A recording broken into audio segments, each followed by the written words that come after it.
Good morning. My name is Gail Tamarchi. I'm the Director of Wellness Initiatives for Friends Life Care, and thank you for joining us for week 5 already of our 6-part Alexander Technique workshop with Ariel Weiss, who has just been helping us all improve our posture and the balance and how we feel. And really appreciate you being here and look forward to what you have to say today, Ariel. Thank you. Thank you so much, Gail. Thank you so much to Friends Life Care. And thank you to all of you who have been showing up every week and also watching the reruns. It's really fun to get to share some of the real powerfulness of this toolkit Mr. Alexander came up with his discoveries about mind-body coordination. So today, I'm going to do a little bit of a review since many of you might be joining for the first time. And then today's topic is going to be about bending and reaching with ease. Last week we talked about a recipe, and we talked about the way that I had been describing Mr. Alexander's directions wasn't always in his language, and then I actually gave you his language. So we were talking about how we always do what we think, and then we were also talking about how language is a powerful tool to direct what we're thinking. So when we were kind of myth-busting postural ideas, we said we don't want to think sit up straight because your spine isn't straight, for one thing. And so then I told you what Mr. Alexander's directions were, and someone asked me to repeat those. So here they are.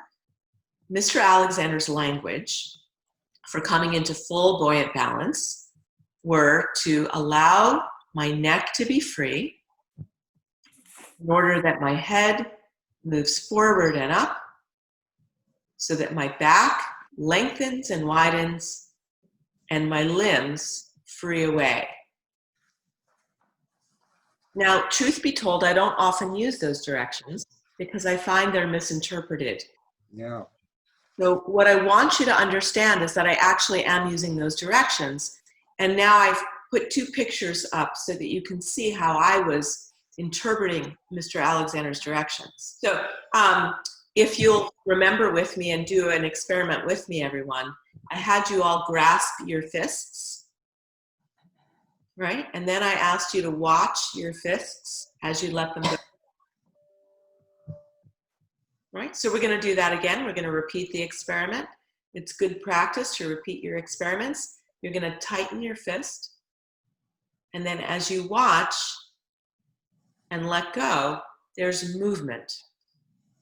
And that movement is 3-dimensionally expansive, much like the tortoise emerging out of its shell simultaneously in all directions.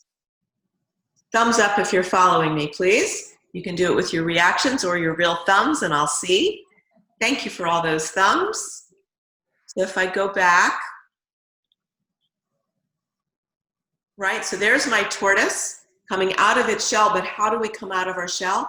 We release the downward pressure, we release the tightening that causes that contraction.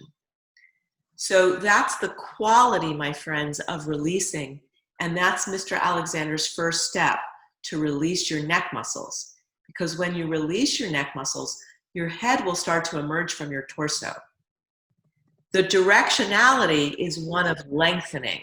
We're going to talk a little bit more about that today. We talked a lot about sequence last time. And the sequence was no pushy, no pulley, because your head is leading and your body's following.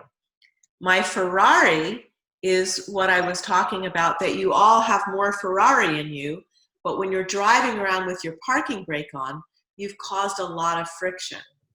So again, when we release the undue tension, it lets your Ferrari handle better, it lets your Ferrari have better gas mileage, right? And doesn't wear the brakes and tires out quite so much. So that's my interpretation of Mr. Alexander's directions, but we're getting all those components right in there. So today, we're going to talk about, I found this beautiful picture. I'm always amazed at when I see toddlers and little ones bending. There is no tension in this little one's neck. And that baby wonder, that curiosity about what's in front of them, right? Beautifully organized. No Alexander teacher in sight. No Alexander lesson needed. And most of us, unless there was something compromised pathologically, most of us were doing this when we were that age.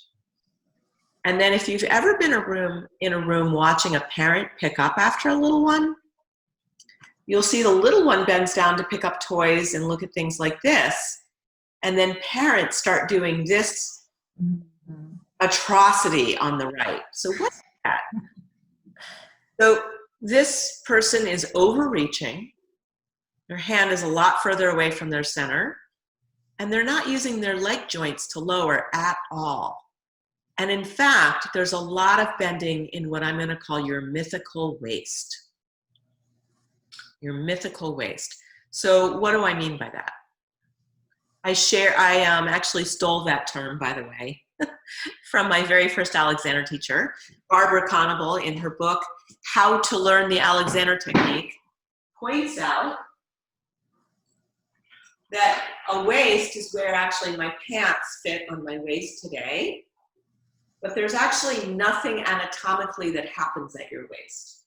If you can see on Fred, you have a bunch of spine bones in sequence, much like my snake.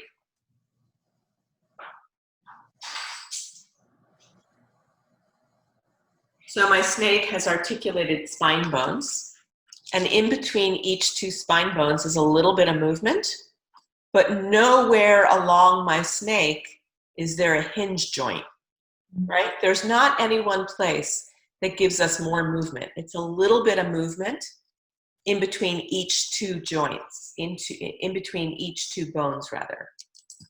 So in our spine, there's variation. There's slightly more flexion in certain directions in different portions of our spine, but there's no hinge joint. There's no place along this spine that all of a sudden is built differently. So when I lock my legs, if I was going to reach down, if I lock my legs and bend, can you see I'm bending right here at my waist? But there's no joint to support that. And so what we get is quite a bit of strain. So we've already kind of learned something about the physiology of your spine, which is that the reason why it knows how to sequence is when you lead from the top. So that's our sequence idea of our head leads and our body follows. But today I also want to make sure you understand the flexibility and mobility of your hip joints.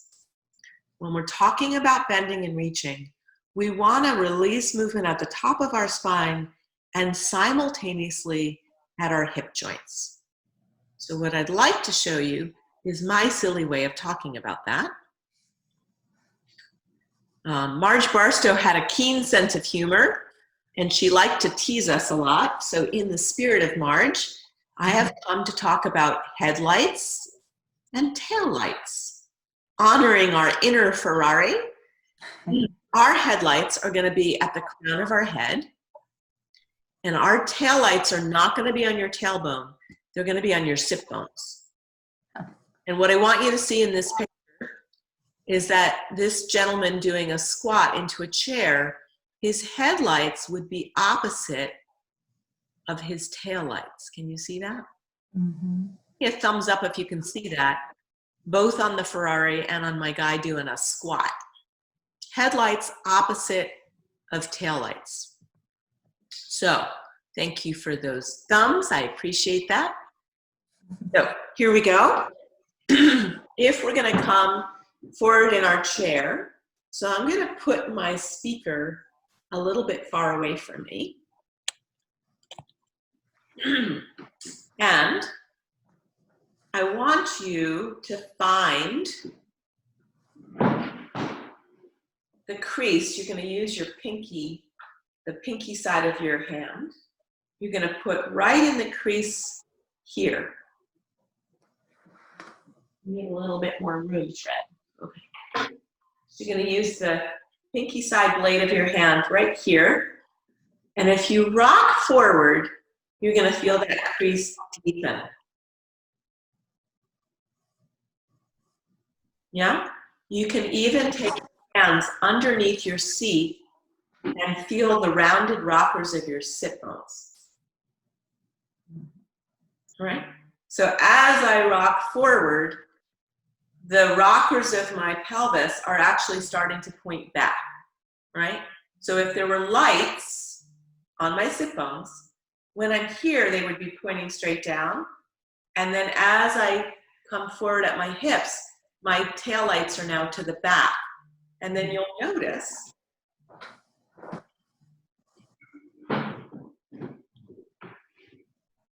that if I rock from here, my headlights are opposite of my taillights. Try that for a moment. Great, just like rocking on a rocking chair. So, look what happens if I don't let my taillights move. There's my bending at my mythical waist. So I'd like to ask you to join me in an experiment, which is, we're going to get out of the chair, but I want you to purposefully not move your pelvis and move at your waist, and then get out of the chair. It was kind of hard, wasn't it? Bend at your waist, and then I want you to feel how you have to push from your torso if you do that. If you set up that movement, you're going to have to throw quite a lot of force, and be careful, please, because that's a little dangerous. Not healthy to do that. You're exactly right, Judy. So what we're going to do instead now, experiment number 2, is we're going to crease at our hips. We're going to let our headlights stay opposite of our taillights all the way until our weights in our feet. And then when we push, our headlights and taillights stay opposite to come all the way up to standing. So watch here. Some of you will move your taillights and not move your headlights, which is not so pretty, is it? So here I go. Headlights are opposite taillights all the way till my weight's on my feet. And then right here, headlights stay opposite of taillights. And there's my full stature in Mr. Alexander's language, right? So headlights are opposite of taillights to come back to the chair. Some of you are going to move your headlights without your taillights. Some of you are going to move your taillights in the same direction as your headlights. So headlights opposite taillights to go down. Headlights opposite taillights to bring your head over the middle of your middle.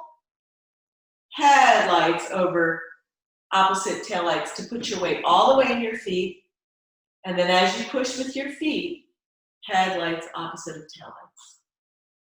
taillights. Yeah. So, one of my greatest challenges as a teacher was I was given 7 whole minutes to introduce Alexander technique at a student orientation at the Curtis Institute of Music. And I thought they were kidding, because 7 minutes isn't very long, is it? We're getting 6 whole weeks together and we're just scratching the surface. But I love a good challenge. And so I was thinking about, how am I going to talk to a room full of classical musicians? And this is what I decided to teach about. Pretty much every classical musician does a very habituated movement of reaching to change music. They have to change the sheet of music, yes? So can you see which way I just did that? Did I use my mythical waist, or did I use my hip joints? Try it with me. So if you use your mythical waist, I want you to feel what happens to your head balance and your arm weight. It gets super tight. So then they tighten themselves up, and they have to do it very quickly, and they have to keep watching the conductor, And then they have to go back and play freely. Good luck with that, right? Because they've engaged their parking brake and then they're going to drive, right? So this is what I taught a room full of classical musicians, right? I said, as your hand moves, rock on your sit bones and see what that feels like. Headlights opposite of taillights, and then come right back. So have you ever tried to reach for the salt or the ketchup or the mustard that was at the far end of the table? And how many of you pulled your head into your body and tried to reach your hand and bent at your mythical waist, and your legs are pulling into your tortoise shell, and you're very uncomfortable doing that? And you probably didn't even reach the ketchup. It's the funny thing. So here's what I'd like you to do. Put an object kind of far away. And I want you to use your waist and try to reach it.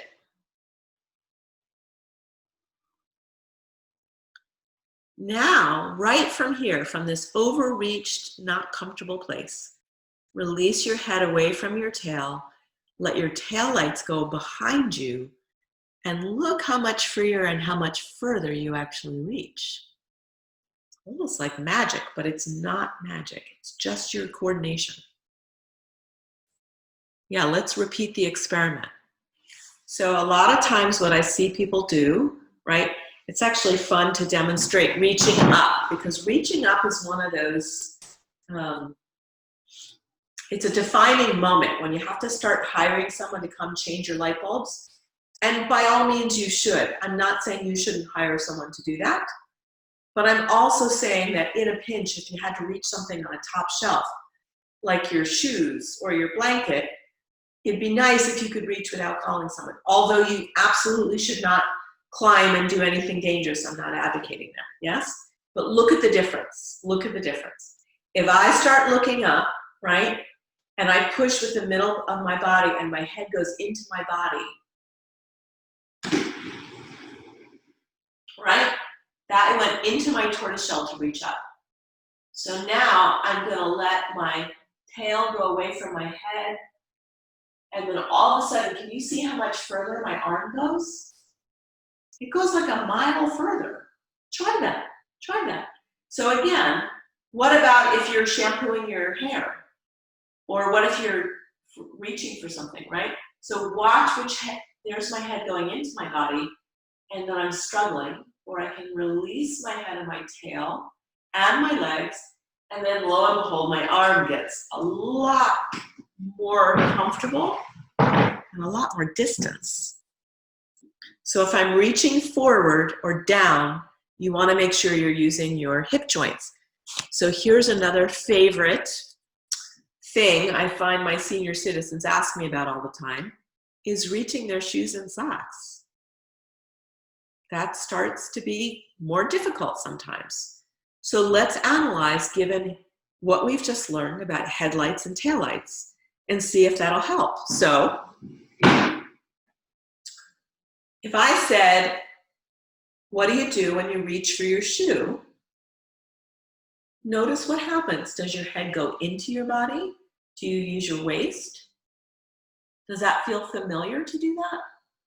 I'm seeing some nods. If you've caught yourself in your going into the tortoiseshell habit to reach your shoes, give me a thumbs up. Be honest. Catch yourself in your habit. Thank you for that honesty. Right. Okay, so now let's do something way more comfortable, shall we? So we're going to initiate movement at our nodding joints. But before you nod, ask, is my head weight over the middle of my middle? Then, as soon as you nod from the very top of your head, release those sit bones to rock and keep releasing your head into a nod, and see if you can get all the way down to your shoes.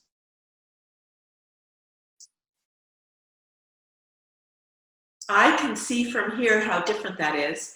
But let's have a show of thumbs if you thought that was easier, if you got your Ferrari to have better handling.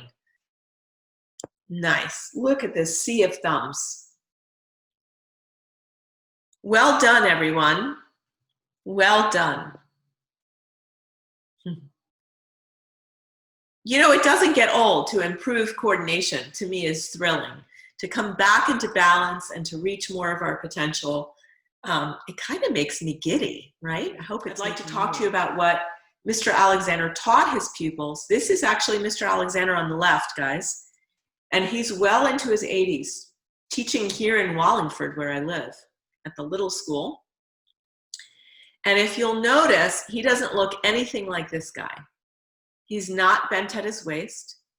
He's using his leg joints, and he's teaching this little one to do something he called monkey. And I want you to see that hips, knees, and ankles are all being used so that the whole torso can rotate on top of legs, on top of legs.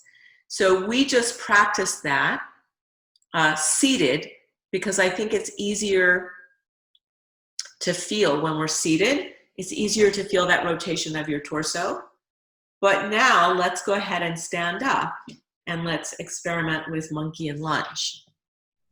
Oh, and Ariel, can I just ask, somebody had asked a while back about having trouble keeping their chest up. Are there any tips for keeping your chest up when you're doing the headlights, taillights? Sure. So that's a great observation. Thank you, Gail, for letting me know.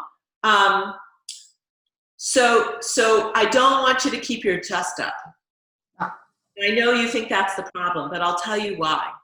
Because from our no pushy, no pulley discussion of last week, if you have an idea, you'll do what you think, right? So if you keep your chest up, you'll start pushing with your chest. So instead, what I'd like you to do is put your hand right like where your soft spot was when you were a baby, right? Because what's happening when your chest, that's great that you notice that your chest is dropping. That means your headlight is moving faster than your tail light. It just means that you've got a sequence problem. So if you actually think about releasing your tail lights first and practice that you want to think more about the mobility of your tail lights, which is your sit bones, not your tailbone. That's a little confusing, I'm sorry. But I like the headlights, taillights analogy, so I'm sticking with it. I hope that helps. Try that and let me know if that works out a little bit better. It's a great question. Yeah, so I hope you understand why I don't want you to fix the problem by lifting your chest. I hope that makes sense to you based on our no pushy, no pulley discussion. And you know, it's an educated guess, guys. I've been teaching this work a long time. So I'm on to you about how you're going to overcorrect my Alexander ideas. All right, so we were going to stand up, right?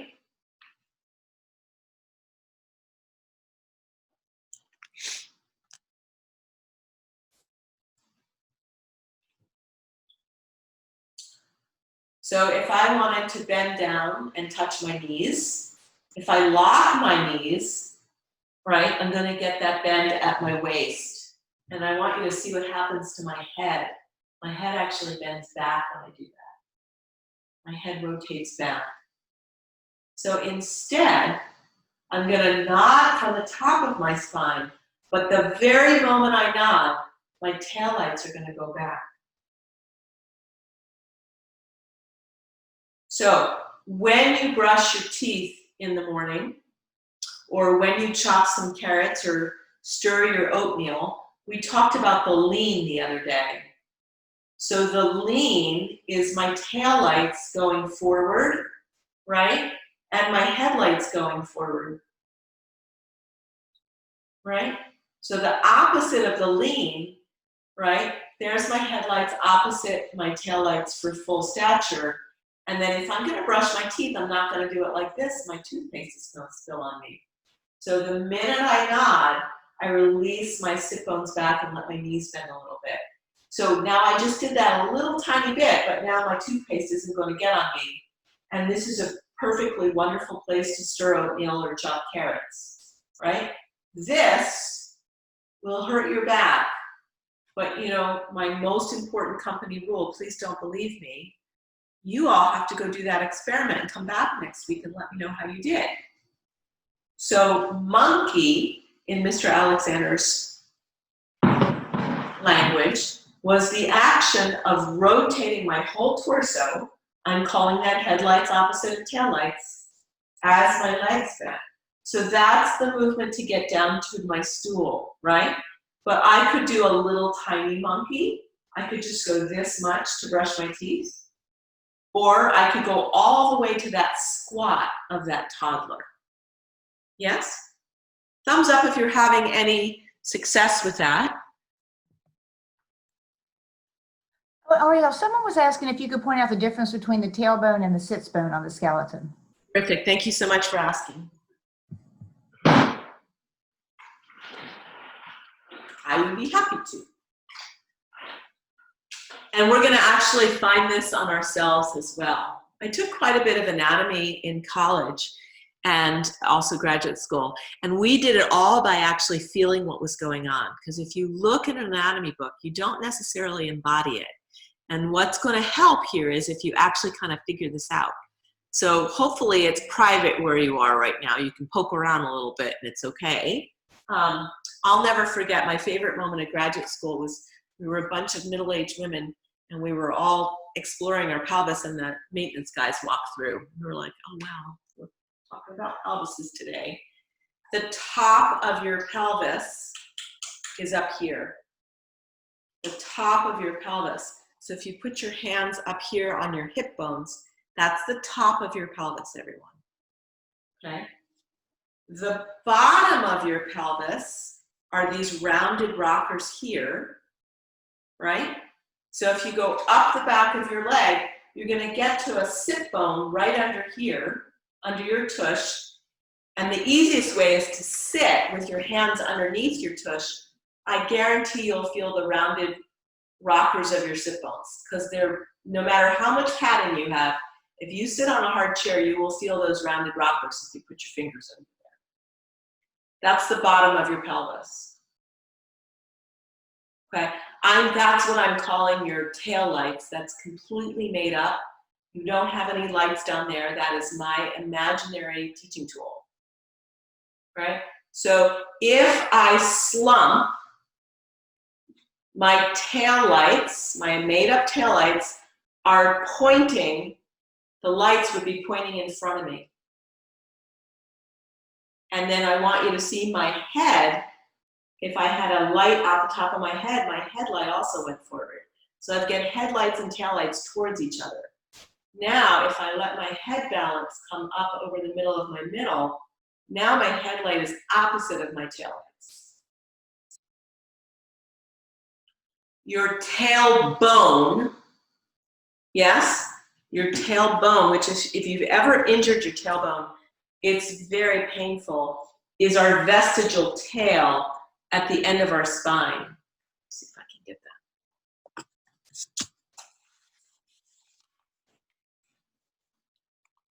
So this little tiny coccyx, let's see if I can turn him. This little tiny tailbone is not meant, there's nothing about that that wants to carry weight, guys. It's super tiny, right? This chunky bit here is where you want to have weight, not this little tiny tailbone. Your tailbone is called your coccyx, and your sit bones are called your ischial tuberosities. I'm not giving a test, but just so you know, they have anatomical names. So it's always good to review. Thank you for that. Repetition works. It's how we learned everything, by the way. And the best cheat I know is I get to teach every day and remind myself. And I need a lot of reminding, so it works out. What I want you to know is that when you rock on your sit bones, right, so if I slump and my tail lights go forward, I'm actually putting weight in my tailbone. And tailbones don't like that. And they get achy when you do that, right? So then people might push from the middle, but that's not going to fix it, guys. You got to let your head come into balance and let your headlights be over your taillights. It's going to work much better for you. But thank you for that question. That was a good one. So we were talking about monkey and lunge. Yes? So if I wanted to reach for something down on the floor, first of all, if I go back to that picture of the guy picking up the toolbox, I want you to look where his feet are, right? And then look at where Mr. Alexander's feet are. They're one in front of the other. Now she's doing monkey. She's got her feet side by side, but Alexander's using a lunge, and he's teaching someone using monkey. Let's see what my next slide is. So if I was going to pick something up, I don't want my feet close together. We talked about this the other day with 70-30. A narrow base is really rather unstable. So I can go hip width apart, but also if I put one leg back, when I go to reach for something, right, I don't want to use my waist, guys, right? I want to let my ankles move. Find your ankle joints, right? And then if you bend the front knee as you let your taillights go back, then now you've got a lot of stability as you reach for the floor, right? If I don't let my taillights go, if I just bend that knee and I don't think about my taillights, your neck is going to tighten, your head's going to pull in, and you're using your waist. So come right back up. We're going to start again. We're going to go from a narrow base. So go ahead and try to reach down from a narrow base. I don't even want to do that. That feels unsteady. Then I'm going to do a wide base. Now I absolutely could do just a wide base and make sure that my hips swing back as my knees go forward. Now I feel a little bit more like a toddler, but you also, I recommend putting one foot back, right? And then a lunge is you bend that front knee as your taillights go back. Make sure you still use your taillights. So give me a thumbs up if you can feel your stability improving as you use monkey and lunge. Thumbs up if that's any different than you usually do it. Kind of like ballet fourth position. Dean, yes and no. And I'm going to just go over that again. So yes, because it has depth, it has forward backness. No, because in ballet fourth position, you put one foot right in front of the other. And in 70-30, I am also wide and deep. So when you do your lunge, don't do it straight in front of each other. Okay, so do we have any questions, Gail? I need to check in with you. I've been talking too long. Yes, we do. Let me just pull this up. So someone asks, can they bend their back knee also? Because they seem to feel like they have to do that. Sure, absolutely. And actually, on the picture of Mr. Alexander, I think he had both knees bent a little bit. And actually, I'm going to talk about that in a moment. What else do we have? Okay, and then the other question was, somebody just wanted to know how to replay these videos, and I'll just type in that the Friends Life Care website and YouTube channel. They'll be on, and also they'll be on your, they're going to be on your YouTube channel too, also. Also on my YouTube channel, and I have a whole bunch of instructional videos that I'm trying to add to all the time, guys, on my YouTube channel as well. Okay, and Ariel, in the very beginning, someone had a question about how to garden with bad knees. So I guess what you're talking about now would apply to going down on your knees too? Yes, absolutely. And the thing I want to talk about next will have a lot to do with that. Now, if you've got bad knees and you want to garden, let's use some common sense. You might want to bring a stool or a chair, right? I have to use a little kneeling pad underneath my knees when I'm going to kneel on a floor. The shape of my knees and the way my bones are shaped, I need padding, right? So what I'm showing you has to do with your movement and your coordination. It's not the only tool you use in this life. You have to be smart about the tools you're using, right? About, you know, lower your center of gravity, use a chair or stool, use something to put underneath your knees. Yes? I love Alexander technique. This toolkit I am finding more exciting than ever after 40 years of study, but it's not the only tool you need. So I just want to say that and be responsible. Yes? Okay. Gail, more questions, or can I answer the question about? Well, one more question about back to washing dishes.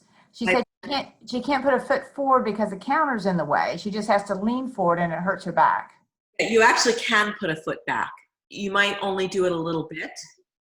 So you put the front foot as far as you can. I understand that there's a counter there, but put that foot actually back. I'll show you what I mean.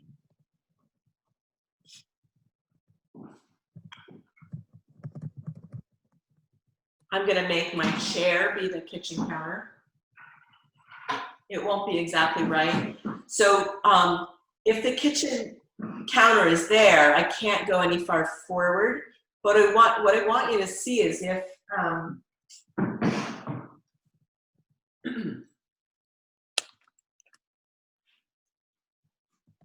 if I get right up against it, I'm going to bend from my waist, guys. If I actually take 1 foot back, you're going to say that's not good because I got further away. I did get further away. And now I'm going to use my whole torso to get closer. So I'm going to show you that again. If I'm right up against